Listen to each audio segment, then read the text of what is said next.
नमस्कार, चंद्रकांत भट्ट अमेरिका से। नसीब, प्रारब्ध, पुरुषार्थ क्या है। 10 फरवरी 1985 को महाराष्ट्र के नागपुर में एक बच्चे का जन्म हुआ। जन्म के महज 3 दिन बाद ही उसकी मां ने उसे छोड़ दिया। 1 महीने तक वो बच्चा अनाथ आश्रम में रहा और फिर मुंबई घूमने आए डच कपल ने उन्हें ये बच्चे को गोद ले लिया। वो उसे अपने साथ नीदरलैंड ले गए। जन्मा महाराष्ट्र, माँ ने छोड़ दिया और नीदरलैंड एक इंसान ले जाता है। इस घटना को 31 साल हो गए हैं। नीदरलैंड में बच्चे की परवरिश हुई और आज वो नीदरलैंड के एक शहर का मेयर बन चुका है। उनका नाम है फाल्गुन बिनेंडिक्स, जो 41 साल की उम्र में अपनी माँ को ढूंढने के लिए भारत आए हैं। आधिकारिक रिकॉर्ड्स के अनुसार फाल्गुन की मां 21 वर्षीय अविवाहित युवती थी, जिसने समाज के डर से अपने बच्चे को 3 दिन बाद की नागपुर में एमएसएस में छोड़ दिया था। ये जगह अनाथ बच्चों को पीड़ित महिलाओं के लिए है। एमएसएस की एक नर्स ने बच्चे को नाम दिया था। दरअसल हिंदू कैलेंडर के अनुसार फरवरी के महीने में को फाल्गुन कहा जाता है। बच्चे का जन्म भी फरवरी में हुआ था, जिसके कारण नर्स ने उसे फाल्गुन कहना शुरू कर दिया। कुछ हफ्तों बाद फाल्गुन को मुंबई लाया गया, जहां एक डच कपल ने उन्हें गोद ले लिया।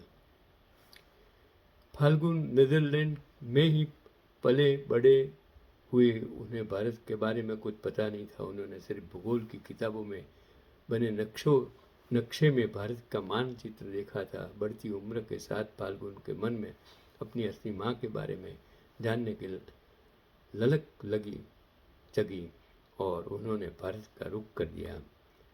फाल्गुन पहली बार 18 साल की उम्र में 2006 में भारत आए थे। इस दौरान उन्होंने दक्षिण भारत की सैर की थी, मगर इस बार फाल्गुन ने अलग मकसद से वापसी की है। उन्होंने नागपुर स्थित एमएसएस का दौरा किया और फाल्गुन के अनुसार हमेशा से एक खुली किताब था। मैंने महाभारत पढ़ी है और मुझे लगता है कि हर कर्ण को कुंती से मिलने का अधिकार है। बता दें, फाल्गुन हिम्स्टेड शहर के मेयर हैं। हिम्स्टेड नीदरलैंड की राजधानी एम्स्टर्डम के महज 30 किलोमीटर की दूरी पर है। फाल्गुन ने अपनी माँ को ढूंढने के लिए कई एनजीओ, नगर पालिका और पुलिस की मदद मांगी। फाल्गुन का कहना है, मुझे लगता है कि वो अभी तक मुझे छोड़ने के सदमे में होगी। मैं सिर्फ उनके मिलकर उन्हें बताना चाहता हूँ कि मैं ठीक हूँ और खुश हूँ। मैं उन्हें एक बार देखना चाहता हूँ। क्या ये सच कहानी जो मैंने पढ़ी, तो मुझे लगा कि इंसान जन्म लेता है तो कुछ पता ही नहीं होता है किसने जन्म लिया, कौन माँ बाप है, किस धरती पर जन्म लिया है। हम उसके सिखाते हैं। अगर अनाथ आश्रम में पड़े कितने सारे बच्चे, उन्हें को पता नहीं है कौन सी समाज से आया है, कौन उनके माँ बाप हैं, किसने जन्म दिया है, किस जाति का है, किस धर्म का है, किस देश का है। आज युद्ध हो रहा है, कितने सारे इस युद्ध के बीच में पाड़ा मतलब जो आखला बोलते हैं, वो युद्ध करते हैं। उस बीच कितने सारे बच्चे, कितने सारे लोगों जिन्हों का कोई गुनाह ही नहीं है, उसका संहार हो जाता है, उसको मार दिया जाता है। ईश्वर, जिसे हम ईश्वर कहते हैं, उसने तो जन्म दिया, माँ बाप कहते जन्म दे दिया, उसका क्या कसूर। क्योंकि मैं जानता हूँ कि मैं मेरे जन्म के पहले कहाँ से आया और मरने के बाद मैं कहाँ जाऊँगा। मेरा शायद वीडियो आज टेक्नोलॉजी के ज़माने में शायद आने वाली पीढ़ियाँ देखेगी, लेकिन आज से 50 साल, 60 साल, 70 साल, 80 साल, 100 साल पहले वो तो कुछ था नहीं।